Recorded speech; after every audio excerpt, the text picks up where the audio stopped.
what's up? This is Patrick. Welcome to episode 3 of the Double ETF podcast.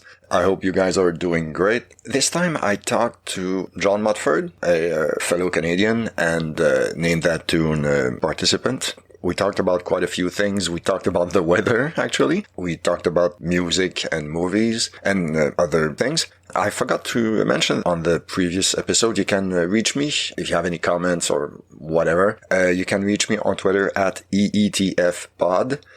So I hope you enjoyed this conversation with John Mutford, and I'll see you again next week.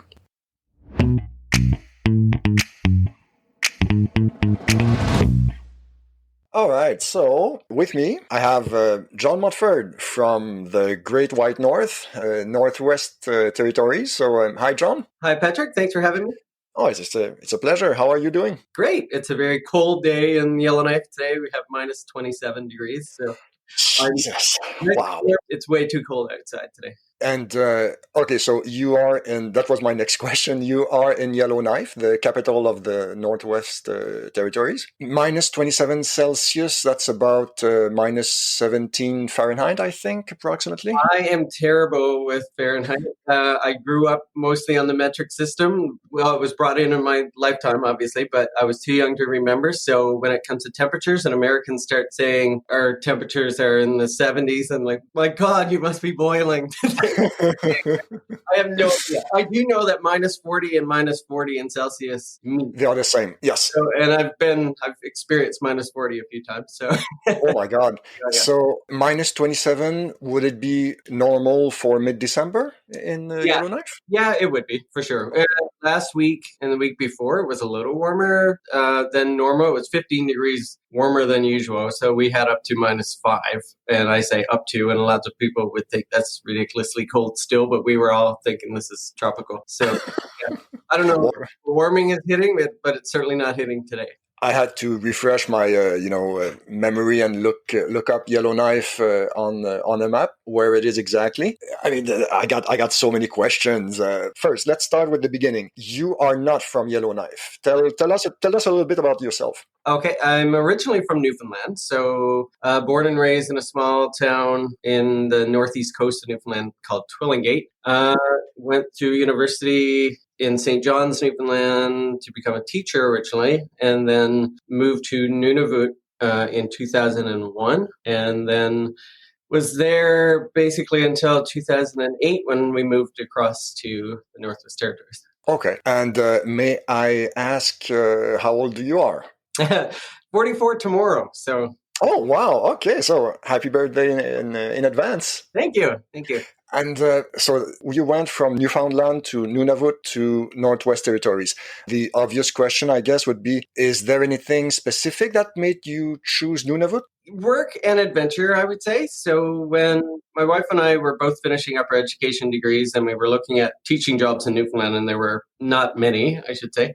Okay. So, there was a recruiter from the North that came to our university and talking about the North, and it looked like a really cool adventure for us, and they were actually teaching jobs. So let's try it for a year and see where it takes us. And it's taken us to 20-something years, or just about 20 years anyway. Wow. Yeah. And I was going to ask you in a little bit. I'll just ask, are you a sports guy?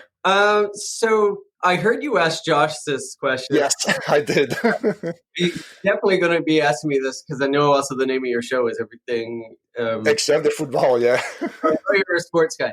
I grew up in a hockey home. My dad was very into hockey. Mm-hmm. And I was not, to his disappointment, I'm sure. Okay. But then when I had a son, he's an athlete as well. So he's gotten into hockey. And hockey has always been a part of my life, I should say.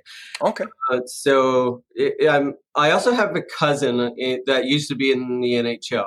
Oh, really? He played on the Flames, and when they won the Cup, Gary Roberts, you probably know of him. So, that's your cousin?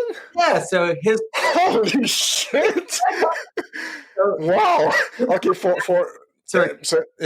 sorry, for those who don't know, Gary Roberts was one of the top forwards in the NHL for a long time. He played like 1,200 games or something. He won he had a year off with a neck injury. Yes. Didn't think he was going to be able to play, but he got rehabilitated and went back to the game.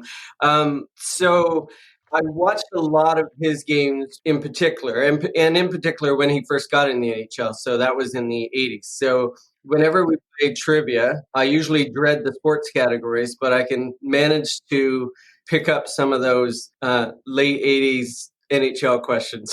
Oh, yeah, absolutely. It makes sense. So, yeah, But 1,224 games. okay, you have stats in front of you. Yes. So, and he runs a training center or like a physical training center in Toronto right now. And he was just hired to do training for the Kraken as well. But Oh, wow. Okay. I think he's got an Do you, exclusive contract with them or something. But okay. Do you guys keep in touch often or? not often. I did bring my son to meet him at the training center a few years ago, and he was ecstatic.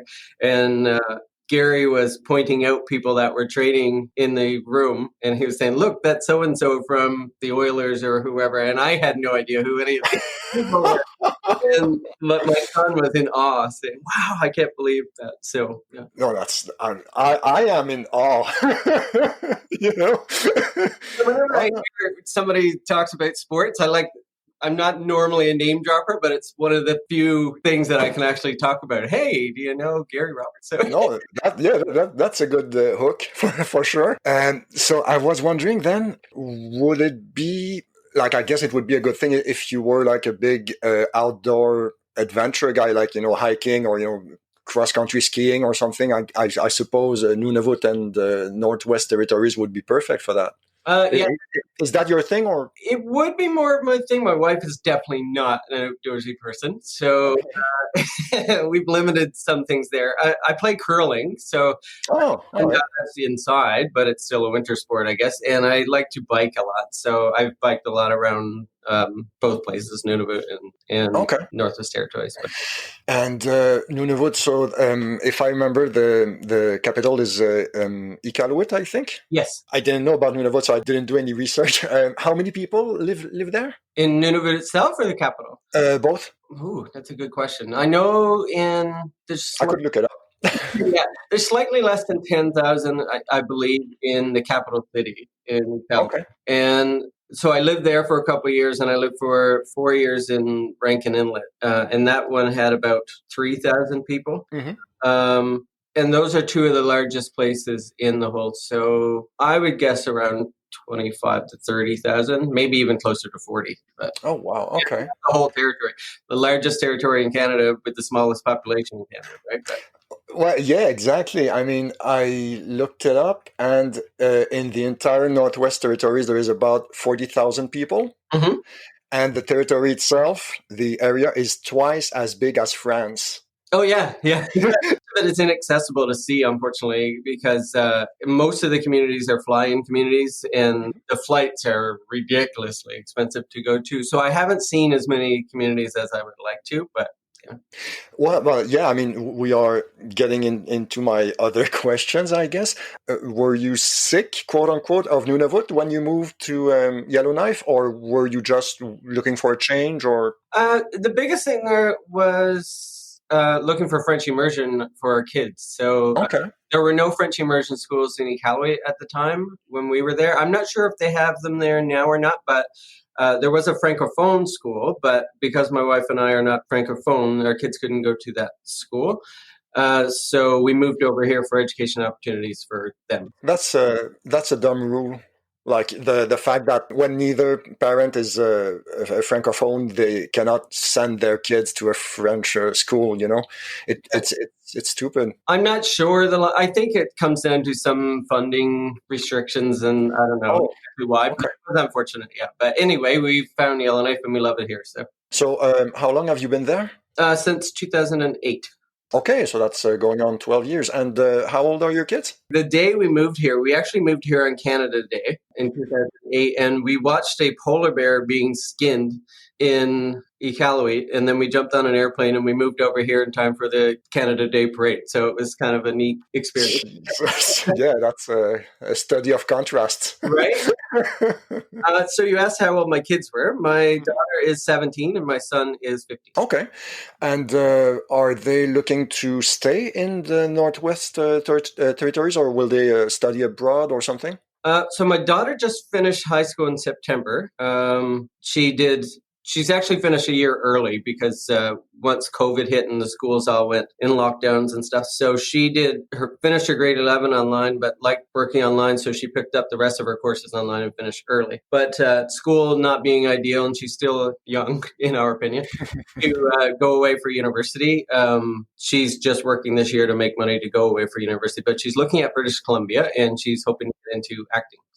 So I guess when your kids will leave home, I guess, are you going to stay in Yellowknife, or are you already looking for the next place? That's the $20 million question, isn't it? I have no idea. We've talked about this because the emptiness is starting to stare us in the face, right? So what do we do after that? And normally, before we had kids and settled down here, we were big travelers and had plans to go and work in different places in the world and etc.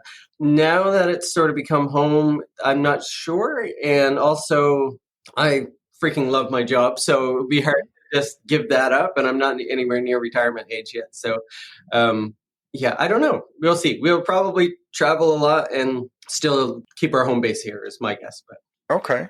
And you mentioned COVID earlier. How is the situation regarding that in Yellowknife? Because Yellowknife has about 20,000 people, I think. Yes. So it's about half the population of the Northwest Territories. What is the second biggest city, and how far is it from Yellowknife? Second largest is Hay River, and we can actually get there by driving. It's about a 5-hour drive, I want to say.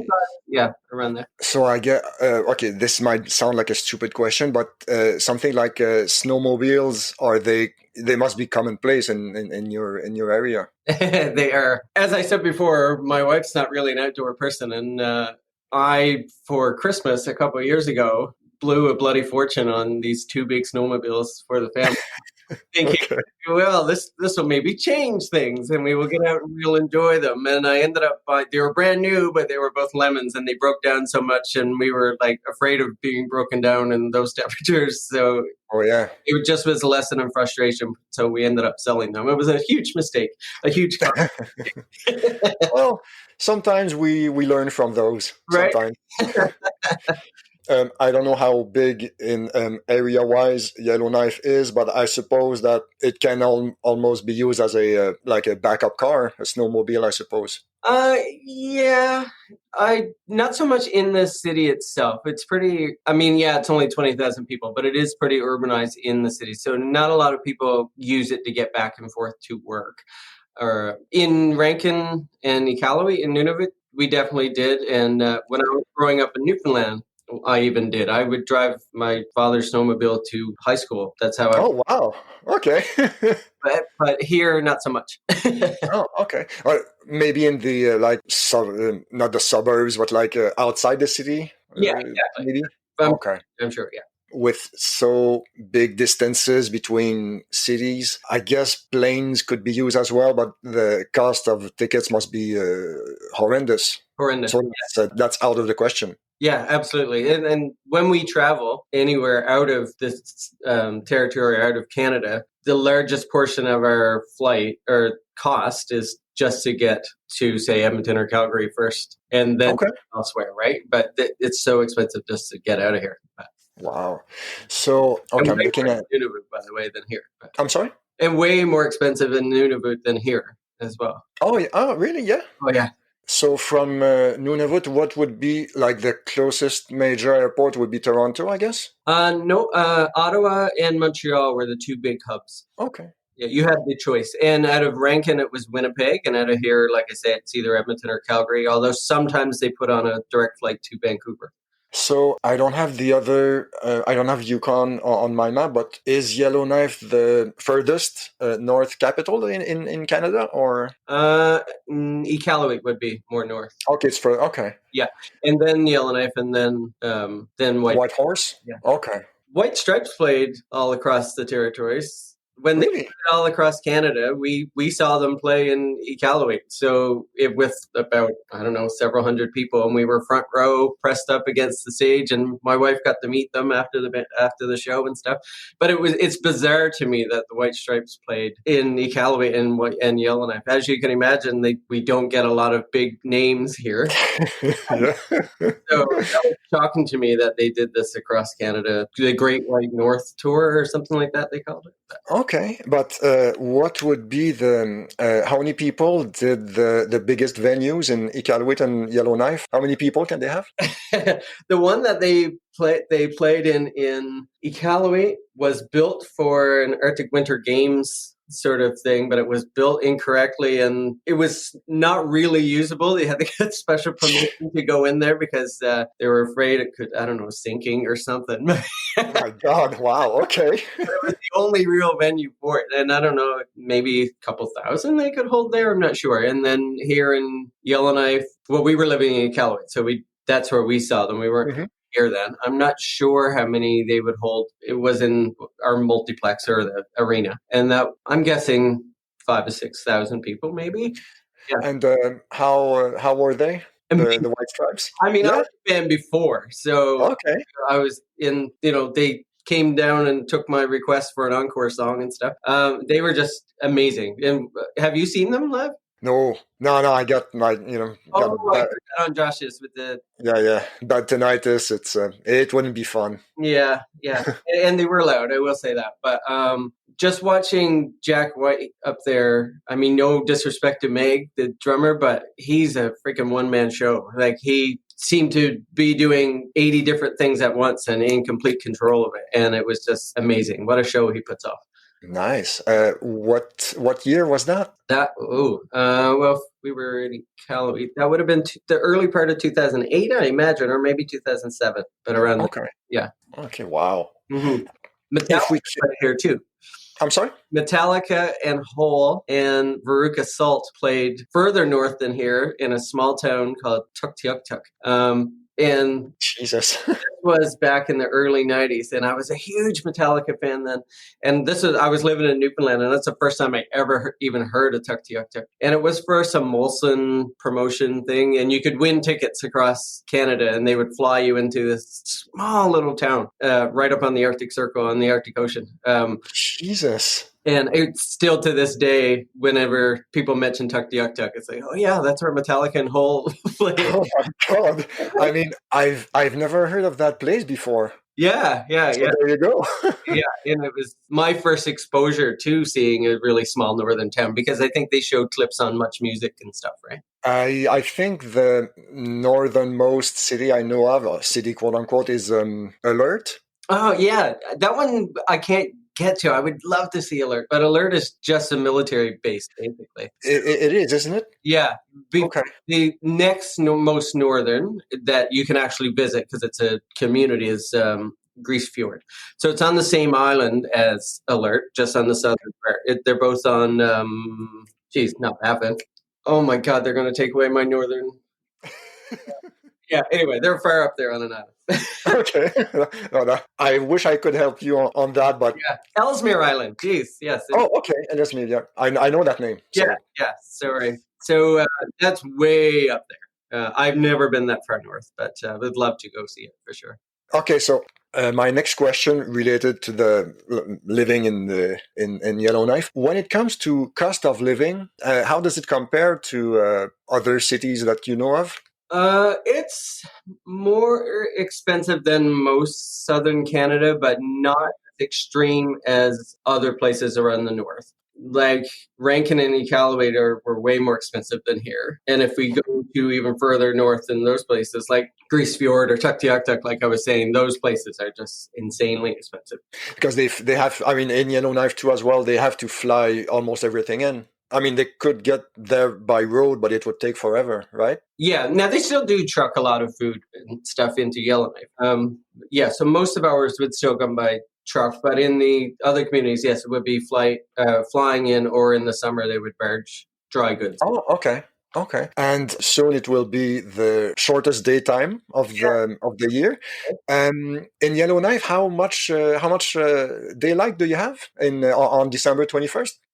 So we never get fully dark here. We're a little too south to have the 24-hour dark and 24 hours. Hmm. Um, but we'll probably have about 3 hours of sunlight, I guess. I know that some people can be affected by that. Do you know of like, is there a kind of, I don't know, like some kind of support system for people who have been struggling with that, or? No, and that's real. It gets to me, and I used to use one of those light therapy lamps. So, Mhm. and we have them here in our library where I work. So people can come in and use one of those lights to study under. And basically, it's just it's a light therapy light. So it has certain UV rays that are supposed to simulate the sun. And so you can read or have your coffee next to the light, and it does have a small little effect on you. But yeah, it gets to people for sure. Well, actually, you mentioned the library, but first, I'm sorry, I'm all over the place. What were you teaching before switching careers? So mostly really young kids. So I've taught kindergarten, I've taught middle school, I've taught art and drama, and I've taught a bit of everything. Okay, and at which point did you switch to a librarian? About 5 years ago. So when we moved here, the only teaching jobs available to me were in a Catholic school, and I'm not Catholic, and I'm Mhm. not judging Catholics, but it was a very hard fit for me. Okay, I didn't, and like I grew up in an atheist household, right? okay. So not religious at all, and there was just a lot there. So I was finally got sick of all that, and I thought it's maybe time for a career change. Okay. I looked into librarianship and got a library degree and switched 5 years ago. Okay, but well, that's interesting because I mean, here in Quebec, in French Quebec, most, if not all, the schools were Catholic, and that's what I got. Yeah, And but I don't believe in that stuff anymore since age 15, I guess, or 13 maybe. But I was wondering, in Newfoundland, were they like Protestant or completely without any affiliation, quote unquote, or? depends on where you lived in Newfoundland. Where I lived in Newfoundland, there wasn't even a Catholic church. It was mostly Protestant there. Okay. My mom was Anglican and my dad was United. But around St. John's in the capital city, there's far more Catholics around those. Oh, okay. I had no idea. So we can switch back to Yellowknife. What surprised you the most about living in Yellowknife when you arrived? How quickly we were sort of just part of the community. Okay. So that was a pleasant surprise, right? It's a very welcoming and sort of a young place, and it's a very eccentric town, I would say too. So there's a lot of, if whatever your interests are, you're going to find people with similar interests in the. Okay. Even though it's only 20,000 people, you wouldn't think so, right? But if you Mhm. were a big sports person, you're going to find a lot of sports here. If you were big into arts, you're going to find a lot of art stuff here, and yeah. So, what is the biggest employer in the city? Probably government right now, Okay. because they're the capital, right? Uh, Hmm. the town is historically a mining community, so it was built largely on gold mines. Now there's diamond mines above us, so there are a lot of people in town that are somehow employed with the mine, either as miners or polishers or whatever, right? But Okay. Well, yeah. While doing my quote unquote research, I realized how recent the city is. yeah, It was established in 1934. yeah, for sure. Yeah, before that, the local indigenous groups, the Dene, lived here and like for thousands of years. But to be established, as a community, very young for sure. Okay. And incorporation as a city, whatever that means, January 1st, 1970. So there you go. And I saw that the logo of the city, it says Yellowknife, Diamond Capital of North America. So Yeah, There's a lot There of you go. But it started with gold, you said. We never had the big gold rush like they did in Dawson City and Yukon like that. It was much more slower and built up than that insanity. Oh, yeah. So then I would ask, what do you like the most and the least about life in Yellowknife? I mean, you've been there a while, but still, Yeah. there must be something that annoys you still. Well, yeah, the long cold winters still bother Yeah, for sure. me. Uh, I mean, which sounds odd for somebody who's chosen to live in the north for so long that he wouldn't be a winter person. But it's more the length of the winter that gets to me. I can deal with cold and snow, but Hmm. by the time June rolls around, I'm sick of it for sure. Yeah. So that's what I like least. What I like most is probably the pace of life. I takes me 5 minutes to get to and from work. Everything I want is at my fingertips.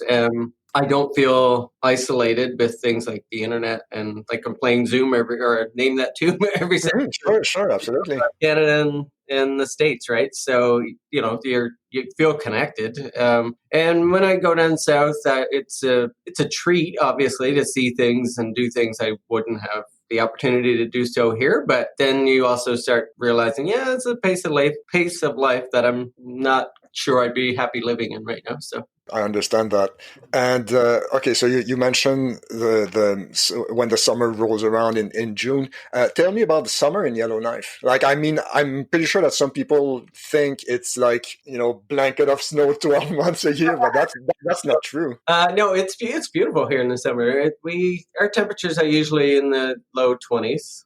Okay, so that's about 70 Fahrenheit, I Right? think. I'm trying to help out our American friends. Yeah, so it's pleasant here. It's not too hot. It's not too cold. It's sunny all the time. Oh, We don't actually get a lot of snow, even though everything's covered in snow. The problem is whatever snow you get, it's so cold it it's stays. It never. it stays, yeah. So yeah, it's really, really sunny here. And in Yellowknife in particular, it's never windy. So Oh, okay. hardly ever. So not any wind like I was used to in Newfoundland or Nunavut for sure. So the weather in that regard is super nice. And there's beaches and stuff. And, like I said, I like biking and stuff around. And a lot of people do stuff on the water with fishing and things like that. So that means from June until maybe September, it's really nice. Yeah.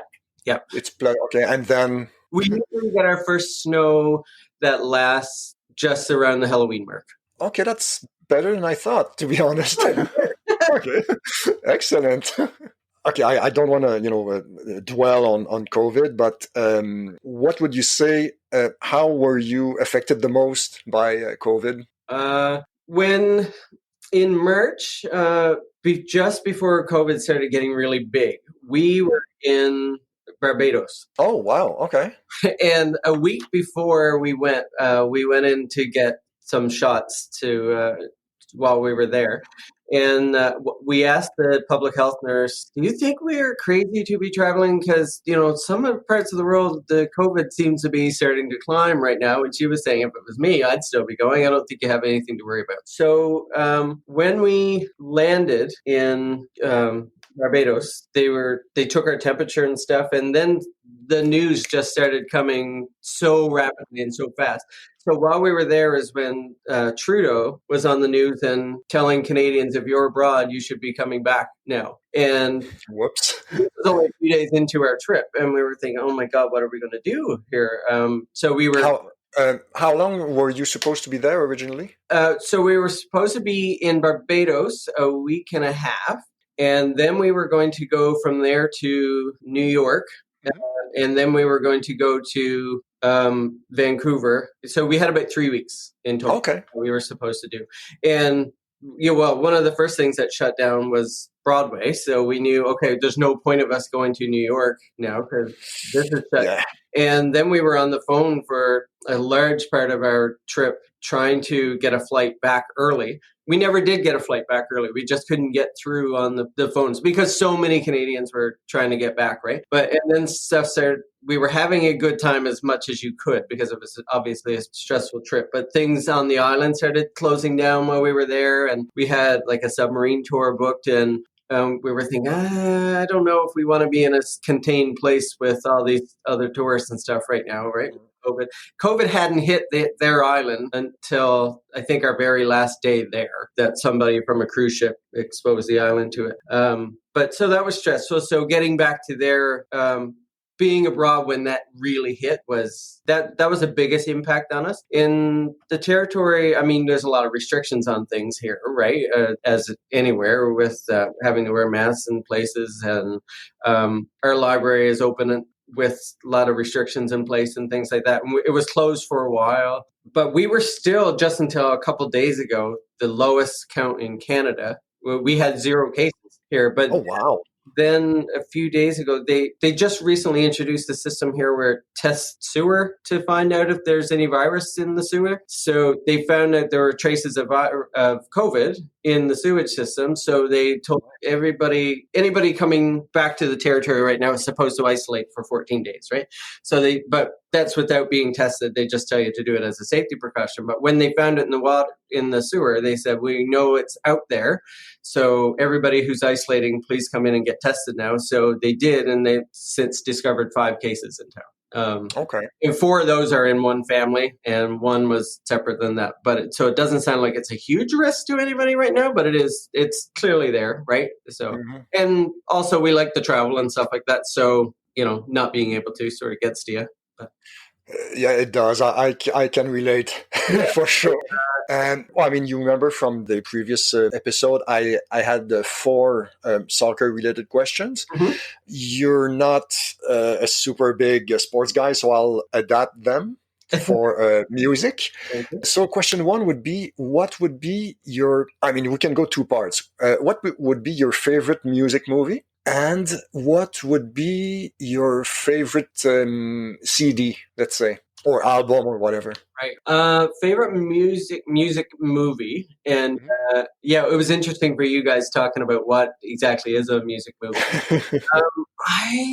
Be a toss-up for me between Spinal Tap, This Is Spinal Tap, or A Mighty Wind. And it's a lot of the same people, I know. But I kind of like that dry, deadpan sort of humor. Okay. I'm going to go with A Mighty Wind, I think. Well, I feel I cheated on your question because you asked me what my favorite movie, and I gave you 2, but I'm also going to cheat on the album one. So I'm going to give you 2 there, too, because they're both meaningful in different ways to me. So I will say the Metallica Black Album is one of my favorite, and I think it's what changed me or got me interested in music to begin with. I mean, I had listened to music and stuff before, but I just like surface level, it's in the background, I enjoy it. But that album came out and I was a teen, so like a young teen too, so I don't know, it blew my mind. So and now I look at it and it's like, it's not that stellar of an album or anything, but it was there at the right time for me, right? So I really for sure with that one. And Fleetwood Mac, Rumors is just a classic that I complete classic. And I forgot to ask you, do you play an instrument? No, I wish I could. I really wish I could. I know you asked Josh the speed question about if you could learn a language or the instrument, and I would still go with the languages, but I'm not coordinated enough to learn an instrument. I don't think I can have 2 hands doing 2 different things. Same. I love sports, but I suck at them. Question number 2: what would be your favorite book related to music? Oh, related to music. Could be a biography, could be like fiction, whatever. Maybe. I'm big into graphic novels and comics, right? So there's a lot of really good ones about music. So I'll say Ed Picor. I don't even know if I'm saying his last name right, but he does a whole series called Hip Hop Family Tree, and it's a history of hip hop music, basically. Okay. And I really like those. And David Byrne has one called How Music Works that I really like. David Byrne, that's the Talking Heads guy? Yeah. Really okay, book. Yeah. I didn't know, okay. It'll make you think about music in a whole different way. Oh, wow. All right. Yeah. That's cool. I had no idea. Yeah, I highly recommend it. It's really good. Okay. Mm-hmm. Next question would be, what is your earliest memory of a music movie? My earliest memory of a music movie. Yes. Ooh, I don't know. Maybe maybe Rocky Horror Picture Show, and I will say that's if we're not talking necessarily musicals, right? I didn't like musicals as a kid; I hated them. Same. Uh, Yeah. but Rocky Horror Picture Show. So I was really into horror movies when I was a teen as well, and in the small town I lived, it was only a couple places where you could rent movies to watch, and so we rented every single horror movie they possibly brought in. And one day, my cousin and I rented Rocky Horror Picture Show, expecting a horror movie, not knowing anything about Rocky Wow. Horror Picture Show. And yeah, it is not a horror movie. And at the time, I think we were just, what the fuck? Yeah, Hey, what is this? that would be a normal reaction. Yeah, now I love it and I think it's great and everything. The music's so good. But when you're expecting a horror movie and know nothing about it, yeah. And have you watched it again since? Oh yeah, many times now. Okay. Yeah, and because my daughter got into acting and she's been in musicals and stuff like that. I'm far more accepting and enjoying of musicals and stuff too. So I like it on the musical side of things as well. But I also like the whole gender bending and the comedy in the movie. It's a great movie. It's just it's not horror. No, definitely not. I mean, depends on who you ask, actually. Well, Maybe some people find it horrific, and offensive or whatever. evangelical, as you know. So Yes. All right. Question 4. What is or what was your favorite or most memorable concert? For good or bad reasons? I saw for my 40th birthday, my wife surprised me with tickets to Vancouver to see Stevie Nicks and the Pretenders, and Nice. so that's probably it. I know Josh and we keep referencing the episode with Josh, which is Yes. Shout out. right, like a classic episode of your podcast. But he mentioned Weird Al being his first, and we took our kids to their first concert, which was Weird Al as well. Oh, wow. And Josh said, he liked it as a kid and stuff, and I loved it as an adult too. I'm not. Well, it was your Halloween costume. Yeah, I'm a yeah. But I would still go with Stevie Nicks and the Pretenders for sure. Okay, and also then I'm gonna switch it around. What was your worst concert? I have to ask. I'm curious. Maybe Our Lady Peace. Not a huge fan anyway of Our Lady Peace, and for some reason I've seen them twice. Why? With friends, I guess, and Okay. Newfoundland too. It's much like here. You didn't get a lot of people coming to do concerts, so when concerts came, you went, right? True. Yeah, good point. So Good point. I don't know if he was having a bad night or what it was, but I found the lead singer, what's his name, Rain Maida, I think. I think so. Yeah, he was just sort of rude and obnoxious to the people in the audience and stuff, and I was not a fan of him. I like the really early music of theirs, and then I just started to think all he did was make weird noises. Yeah. Are they still active? I don't know. That's a good question. Oh, another concert, and I'm not going to use a name here because actually I'll talk carefully because I don't want to be caught for libel. This is not Joe Rogan. I mean, you're not going to get exposed and or get in any trouble. So my wife and I, we went to a concert when we were dating. We weren't married at the time, and it was an outdoor summer sort of festival. And we were in the beer garden. And do you know they 90s swing band from Canada called Johnny Favorite Swing Orchestra. It rings a bell, yes. Yeah. So, I mean, they were never huge, but it was part of that whole swing revival with like Cherry Poppin' Daddies and all these people came out at the same time, and they were Canada's sort of contribution. So they had just performed and came out into the beer garden where a lot of the public were, and we started chatting with them, and they were really nice, and we hit it off with the band a lot. So they said, "Do you want to come backstage with us?" And we said, "Oh, sure, this would be amazing, right?" And so we went backstage, and the big headliner of the night was going to be Crash Test Dummies. Okay. So we thought, wow, we might be able to meet these people backstage, right? And so we went there, and we went into their trailer with Crash Test Dummies, and the lead singer was creepy. And Creepy, like, was he like eyeing your future wife or what? yeah, and Okay. that was the impression we were getting anyway. And still, we let it go. And then we were watching them from backstage, and that was cool to see a band playing from behind when they're on stage, right? And we were back there, and then they came off, and we thought we were hitting it off with their drummer after, and the drummer said, "Why don't you come back to the hotel with us, and we'll party too." So we started. Well, it was just the three of us, my now wife, and the drummer, and I walking back to the hotel, and then he started saying some really creepy shit. Okay. Yeah, to the point where I wouldn't be surprised if he was on the news or anything at some point. Yes. So we were not enjoying ourselves at this point. And then we got back to the hotel, and we're like, how are we going to ditch this guy and get out of this stuff? And then coming out of the hotel were Johnny Favorite Swing Orchestra again, because we had lost contact with them in the back, and they said, hey, come out to the bar with us. So we had the excuse, we ditched them, and we went for the lesser known band, the Johnny Favorite people, but they were so nice and so much fun. So they were great. Crash Test Dummies. I like Crash Test Dummies music, but they are some messed up people in my opinion.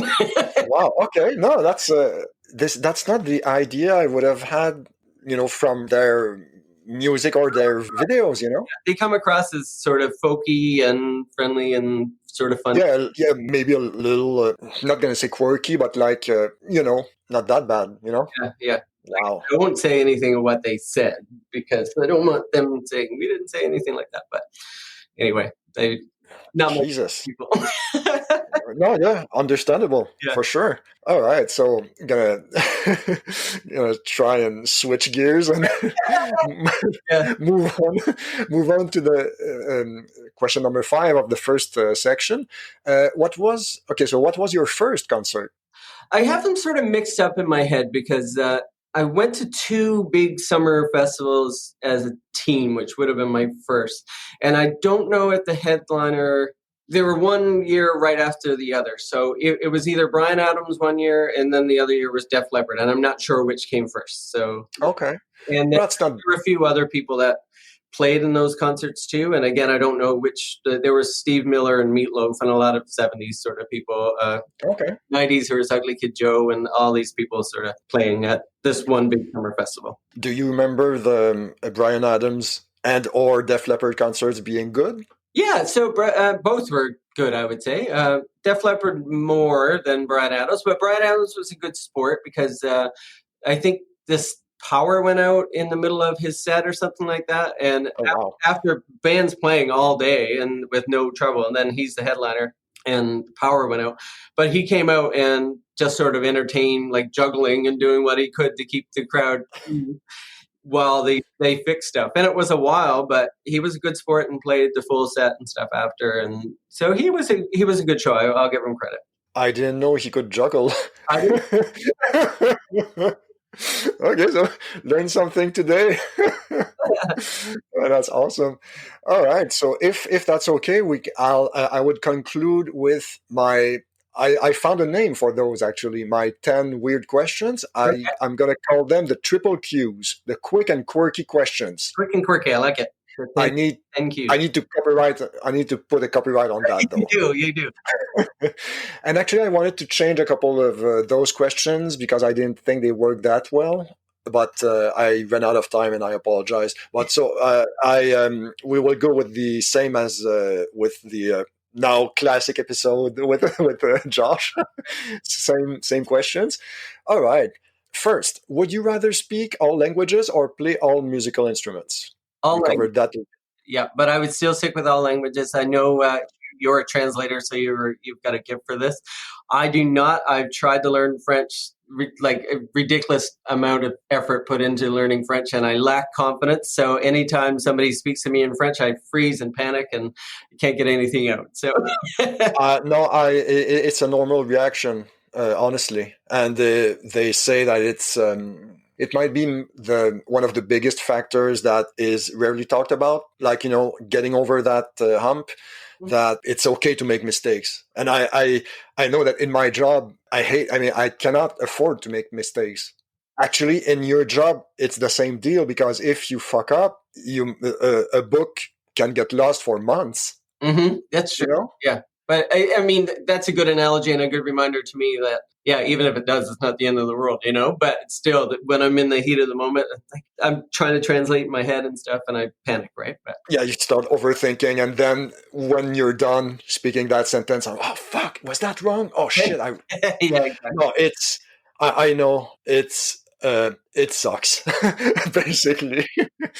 All right, so the next question is one of those I wanted to change, actually, because I didn't think it was that good after all. What is invisible but you wish people could see? Mm-hmm. So when you asked this one for Josh, I thought about this, and I would. It's hard for me to say. I would think maybe something like colors or something that are not visible to the human eye, like how bees can see ultraviolet colors and stuff like that. Or I think if we, I didn't know that. yeah, I believe so. So if we could Okay. more range of colors, because I feel there's stuff around us, that we're not fully appreciating. Yeah, definitely. It would be awesome. No, actually, that's a great answer. Like, enhance our senses Yeah, in a exactly. way. Yeah, Yeah, yeah, yeah. Okay, so yeah, it's not a shitty question after all. yeah. There you go. Thanks. Shitty answer. Thank you. All right, number 3. What is your favorite insect? The ant. Ant. The- Okay. Not an antelope, an ant. Yes. I had an ant farm as a kid, and yeah, I like ants. I just think they're cool little societies. Great answer. Excellent.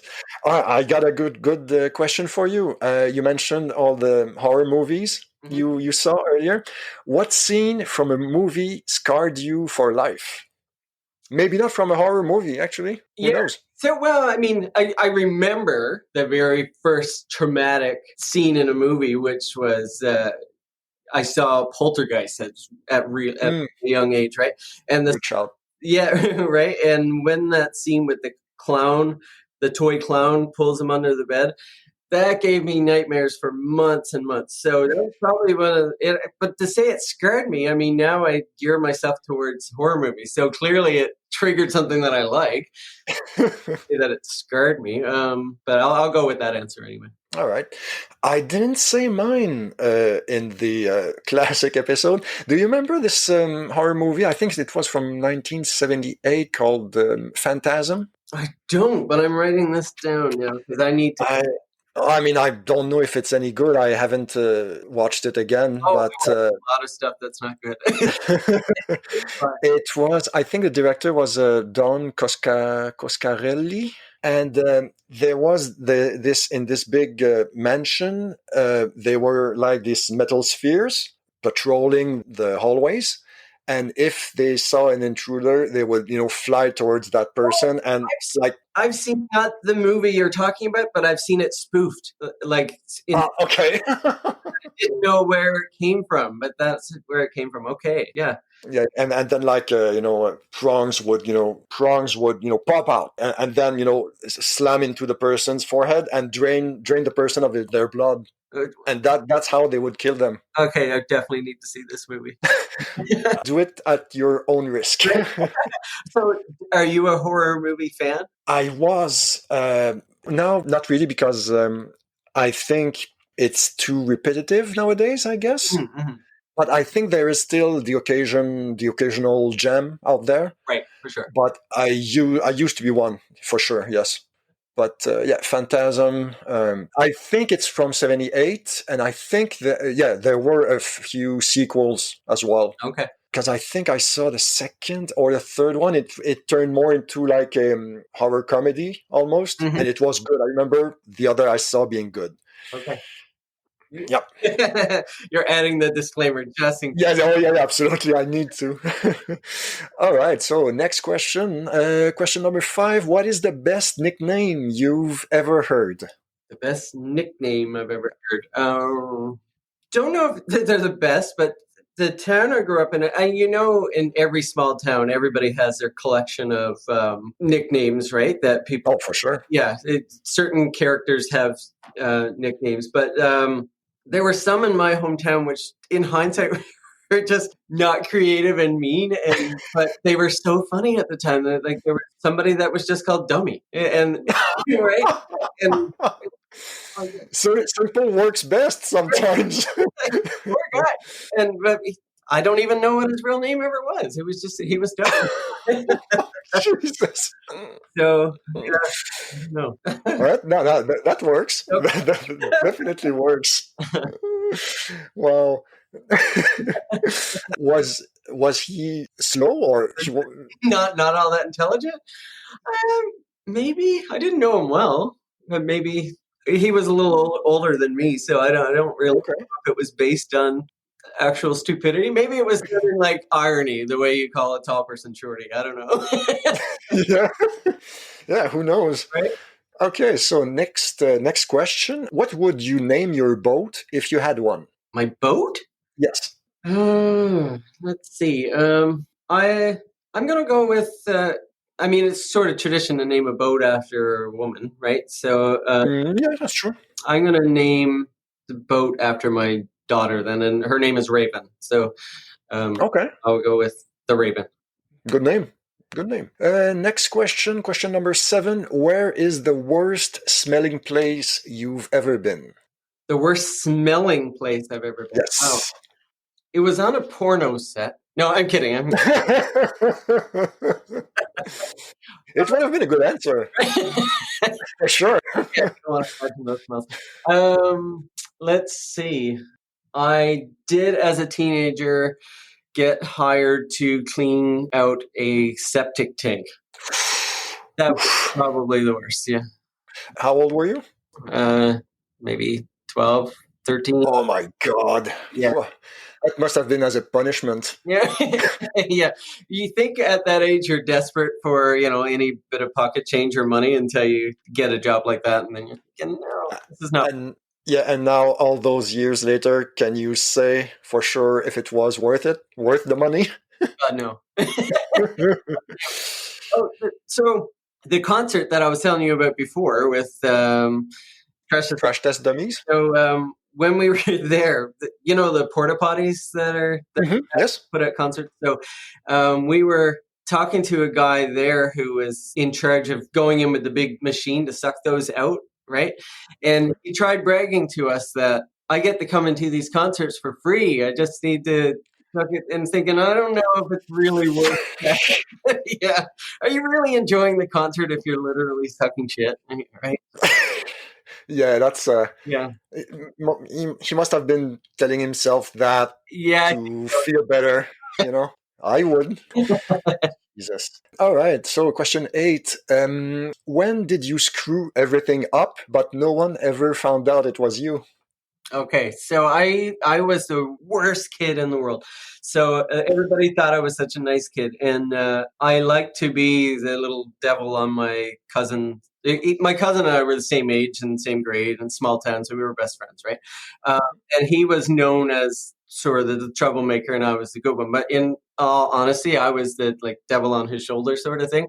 So I got him in so much shit once because we were near some house that was near me and not where he lived. And I convinced him that nobody lived there and the house was abandoned and that he should throw a rock through the living room window. So, I took a giant rock and just let it smash right through it. Now, I don't know, the living room window probably wouldn't smash, but anyway, a window anyway. But the guy was in there. Jesus. And I had bolted like the second he picked up the rock, right? So the guy came out and caught him with the. Oh my God. and I never got in trouble for it, and he did. So He never ratted you out? I think he did, but I probably just denied it because I was a terrible kid. Oh, Jesus. Wow. Yeah, that's a good one. Question 9. What is the most interesting thing you've read or seen this week? This week. Let's see. What did I read or interesting thing this week? Oh, well, interesting to me anyway. All the Marvel announcements that they put out for Disney, all those movies and TV shows coming out. I can't wait, and it came at such a good time for that announcement because we heard about the vaccines and stuff, and we're starting to think about life getting back to normal. And then you got the gift of what's coming in the theaters again and stuff down the road. And I don't know, that was really cool to me. I'm a big Marvel comic book nerd, so that was probably the best thing I saw this week. No, and it was huge. I mean, I don't remember how many series they announced, but they dumped it on us like all at once. That's right. And you couldn't get through one tweet after another when somebody was saying, "But have you heard about She-Hulk? Have you heard about the Falcon and the Winter Soldier?" So definitely that should be something to look forward to. All right. So question 10: if you were given a 1-minute ad slot during the Super Bowl that you couldn't sell or give away, you're stuck with it. What would you do with it? What would be your 1-minute ad slot in the Super Bowl? I would feel bad bringing up my daughter all the time and not my son because and everything. But she's the one trying to get into acting, not him. So I think that would be such a giant exposure for her. So if there could be some reel of her acting or something, then that would help sell her there. So yeah, I would just give it to her. But shout out to my son too. I love him. And what's his favorite, not hobbies, but like what is he looking at as a career? So he's 15 and he's looking at he's sort of going back and forth between air traffic control or a phys ed teacher because he's an athlete sort of guy, right? Okay. Yeah. I mean, air traffic controllers haven't had a good year so far. Work has been slow. A lot of planes grounded for sure, but we will get through this. Absolutely, yeah. All right, so I think that was it for my 10 questions, and I think we can wrap it up. I got to ask you, where can we reach you online? My biggest presence is probably on Twitter. So if you follow me at bookmindset.com, and mine is spelled wrong, so BOOKMINESET. So at bookmindset, you can follow me on Twitter. I am on Instagram, but I'm a really lazy Instagrammer. I throw up a picture every week or every second week, and that's about it. So I didn't know you had a website. What's on it? I did say .com. So I'm a book blogger originally. And I've been blogging about books since 2006. I think I started my blog. Now I've really sort of lost interest in there, so I don't plug that. But it is my handle on Twitter. I do blog about books on there now, and it used to be like there was a whole community of people that would read each other's book blogs and stuff. And then Goodreads sort of, I don't know if you know Goodreads, but sort of. Yes. Yeah. So that's sort of. Took over from that pretty much. It did. So I just do it now more as a journaling what I've read. So I don't even know if anybody actually reads my blog anymore. Right. But I just keep it more as a public book journal. That more or less. Okay. Yeah. So I got to ask you then, what would be your 2 most important books, the books that left the biggest impression on you? Probably, this answer could change daily, There are certain big books for sure that have affected me. I will say The Road by Cormac McCarthy and maybe Galore by Michael Crummy, and that one's a Newfoundland book. Okay, I don't know about that one. Yeah, it's really good. It See, my ringtone. Yeah, it is. Awesome. Um, sorry.